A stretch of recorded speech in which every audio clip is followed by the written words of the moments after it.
violence. He won again in 2010, and again in 2015, and again in 2020.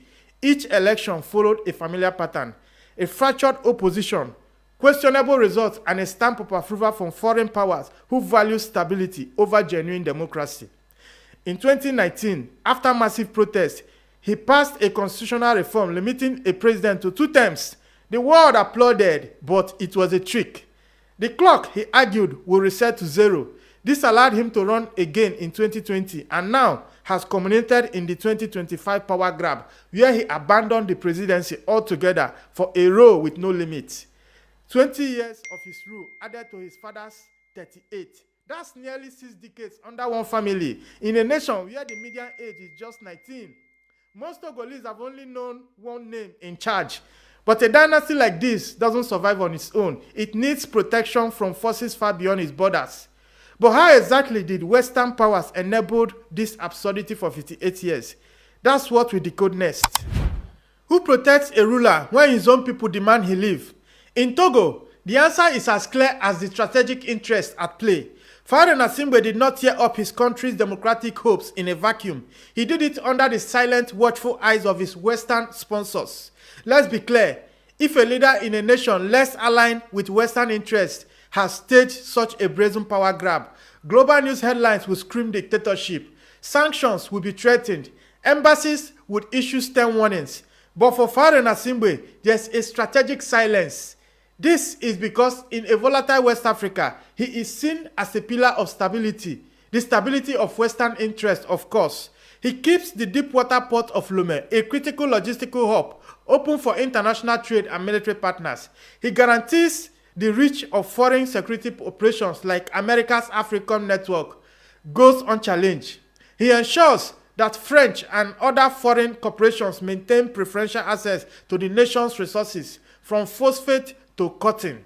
In exchange for this loyalty, he is granted immunity from criticism, from pressure, and from accountability for his actions to the people of Togo.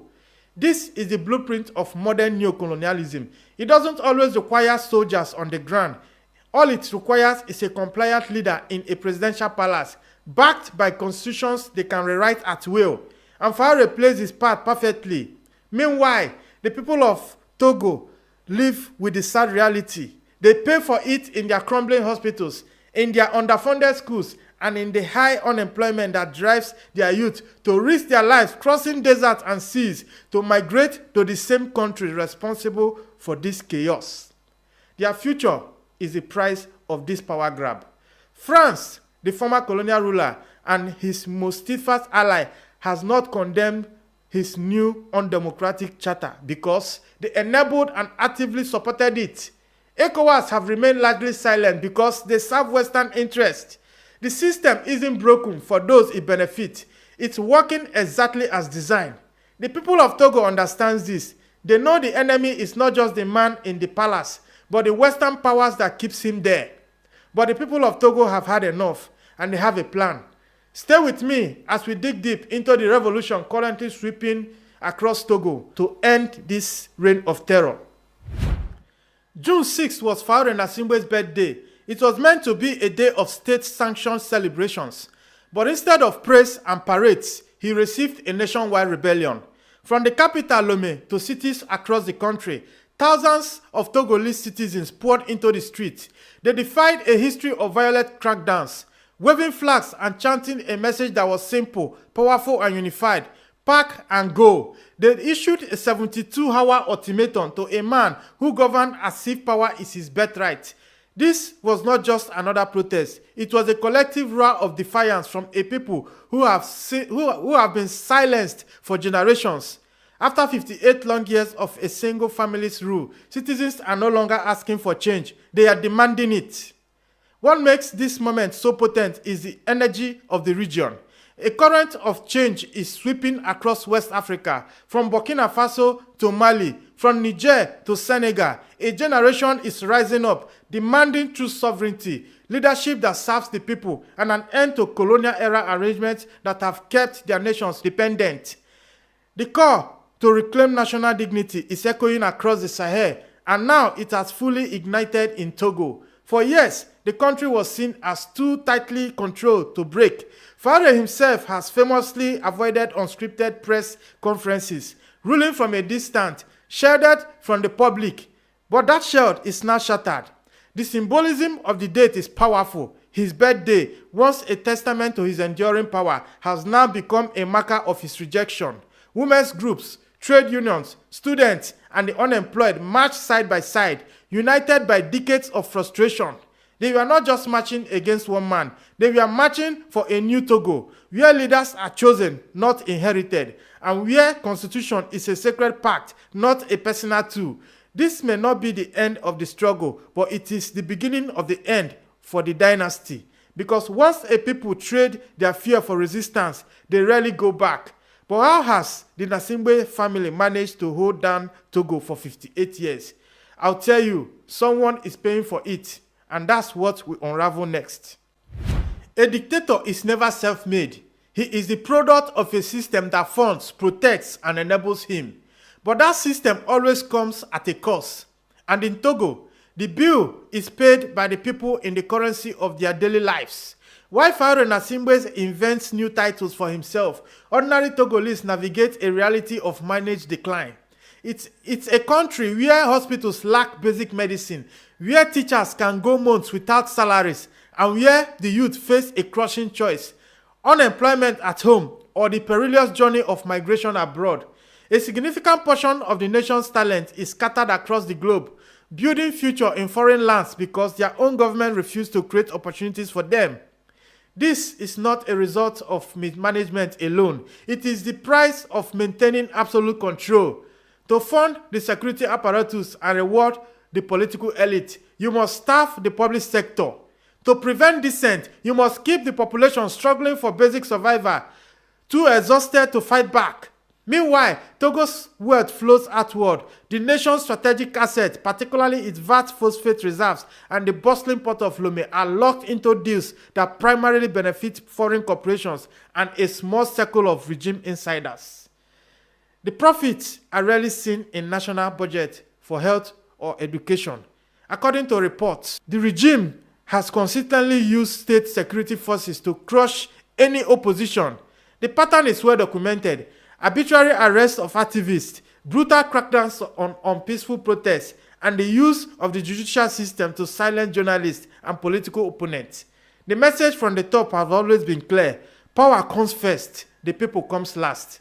The regime's survival has long depended on a precise calculation of despair, keeping citizens just hopeless enough to accept the status quo.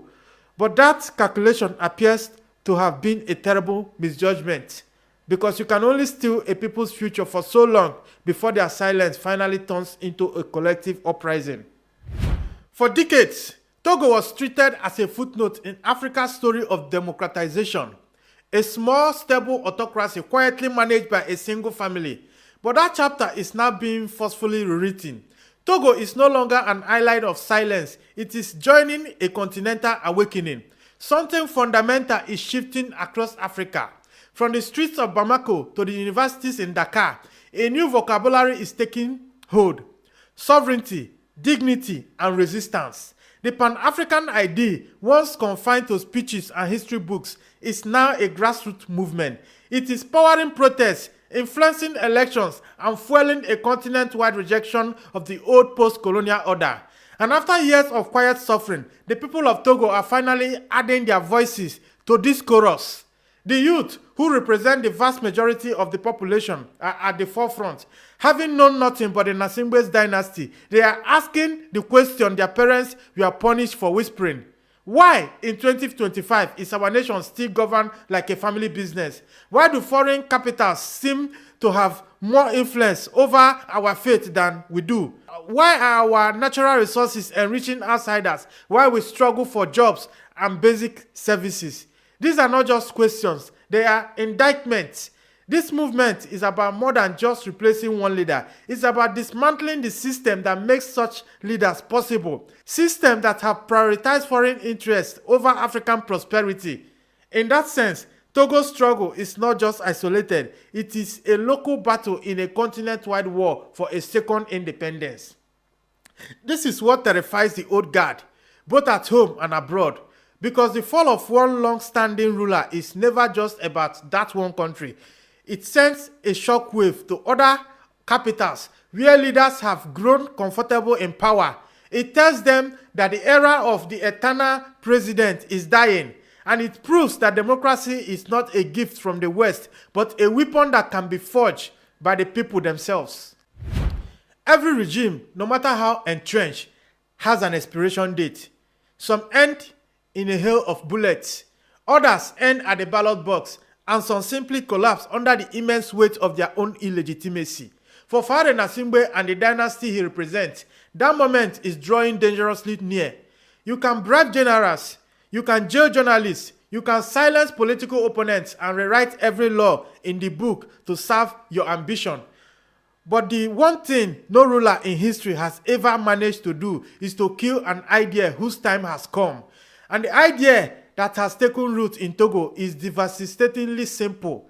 58 years is enough. Fare's power was never derived from the consent of the governed. It was carefully constructed fortress, built with the brick of political manipulation, the mortar of fear, and the external scaffolding of Western support. But that fortress is meaningless when the people themselves decide to walk away and build something new.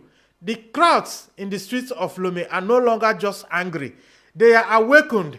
They see with perfect clarity who has benefited from their poverty and their silence, and they are refusing to be silent any longer. This moment in Togo is a mirror for the rest of the continent. It reflects the silent frustration of youth in Cameroon, the repressed opposition in Uganda, and the betrayed citizens in nations where family dynasties have supplanted public service. It is a clear warning to every leader who has come to believe that the chair they occupy is a throne to be inherited. The people of Togo are speaking, and the entire continent is listening. This is the beginning of the end for autocrats disguised as democrats, for regimes that serve Western patrons while their own people starve, and for the very idea that power is a price to be held for life. The only question left is not if change will come, but how powerful the tide will be when it finally breaks.